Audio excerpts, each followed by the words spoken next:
Thunder Rolling in the Mountains, Chapter 20. The light faded and darkness came as I crouched in the gully. The bluecoats bandaged the wounds of our warriors and let the people bury our dead. They passed out food and blankets. Smoke rose from cooking fires. The smell of food filled my mouth with water I had not eaten in 3 days. Hungry and cold and sad, I huddled against the dirt wall and shut my eyes. While my father spoke to the generals, White Bird and a large band of our people had slipped away from the camp and started north. Now they were a long march away. I must start alone for the old lady's country, I told myself, but I would wait until the camp was asleep. As the night wore on, voices died away. Soon all was quiet. A horse nickered, a man coughed, a baby cried. Nothing more. Still I waited. I waited until the stars moved the space of my 2 hands across the heavens. Then I wrapped a pan, a knife, and a buffalo horn for water in my wedding blanket. I crawled to the end of the gully that was the farthest from the camp. As I crept over the dirt, my hand touched something hard and cold. I ran my fingers over the object. It was a rifle. I stuck the barrel through the knot on my bundle and pulled myself out of the gully. The glow of watchfires outlined the edge of the camp. I crawled to the creek, squeezed through the brush, and let myself over to the side. Silent as a snake in a stream, I slid down the bank to the water. Before I could get up, a strong hand clamped over my mouth. Another hand grabbed my arm. "Quiet," whispered a rough voice. Fear struck through me. I did not move. The hands relaxed their grip. "Are you not going home with Chief Joseph?" asked the voice, gentler now. I peered through the darkness. It was Swan Necklace.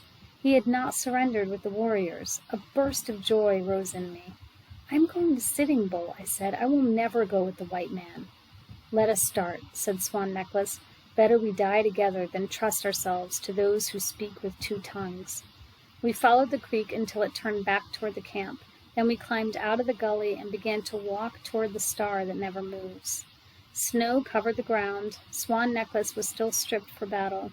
He had no moccasins. I untied my bundle and cut strips of buffalo hide from the robe. Swan Necklace wrapped his feet in the soft fur and pulled our wedding blanket around his shoulders. He carried our guns, and I carried the rest. We walked until light streaked the sky. My moccasins were worn and my feet ached with cold. Swan Necklace said nothing, but his legs were bare. Swan Necklace found us a protected place out of the wind. While he dug a hollow on the side of the hill, I looked for buffalo chips.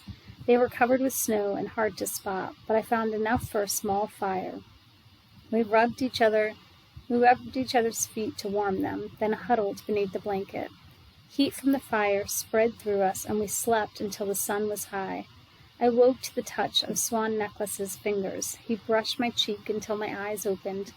"Wake, my love," he said softly. "We must be on our way." It was our first good sleep since our people came through the bare paws. I scrubbed my face with snow to waken me. We had no food. I cut the elk hide, no fringe, from my skirt, and we chewed the strips as we walked. It fooled our stomachs for a time. The going was hard. Cold wind blew down from the old lady's country. We had to push hard against it. Its icy fingers poked under our robes and made us shiver. It was almost dusk when Swan Necklace spotted an antelope searching for grass in the snow. He aimed carefully. The shot echoed through the quiet air, and the antelope fell dead. We ran to where it lay, its blood making a scarlet pool on the snow. Swan Necklace knelt and began to skin the antelope. I pulled out my knife to help him. Suddenly, a hunting party rode over the hill. They galloped towards us. The snow muffled the sound of the horses' hoofs, but the jingle of their bridles sounded loud in my ears. I knew by their rawhide saddles that they were Assiniboines. My heart beat like a woodpecker pounding on a lodgepole. The Assiniboines were a fierce tribe and made many wars. They had never been our friends. Were they helping the Bluecoats as the Cheyennes and the Crows and the Flatheads had done? The horses stopped beside us.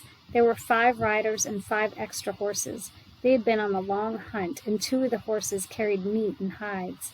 Their leader raised his arm in greeting. He had high been on this earth as many snows as my father.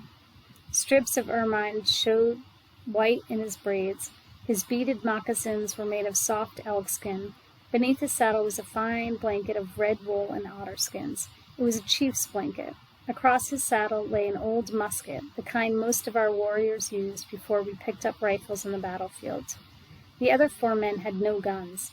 They carried bows made from the horns of mountain sheep. They must have traded with our people for them, because only the Nemipu made such bows. The leader made signs to say that all the tribes were brothers. He touched his chest and said his name was Red Elk. We signed back that we were friends and said our names. We signed that we were fleeing from the Bluecoats and on the way to join Sitting Bull. Red Elk nodded. He spoke a few words of our language. With signs and words, he told us that the hunting party was on its way to a nearby Assiniboine village. We were welcome to join them. His words were good, but I did not trust him. When Red Elk saw our fine rifles that had once belonged to white soldiers, his eyes gleamed. His eyes followed them as we put them across our saddles. His eyes stayed on them all the way to the Assiniboine village.